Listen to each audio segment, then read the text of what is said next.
गरुडगमन तव चरणकमलमिह मनसि लसतु मम नित्यम्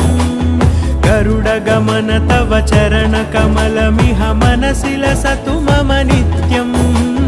मनसि लसतु मम नित्यं मम तापमपाकुरुदेव मम पापमपाकुरुदेव मम तापमपाकुरुदेव मम पापमपाकुरुदेव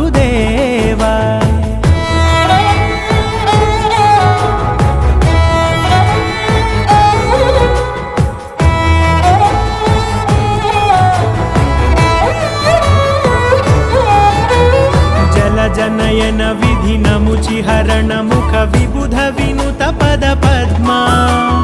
जल जनयन विधि नमुचिहरण मुख विबुध विनुत पद पद्मा विबुध विनुत पद पद्मा।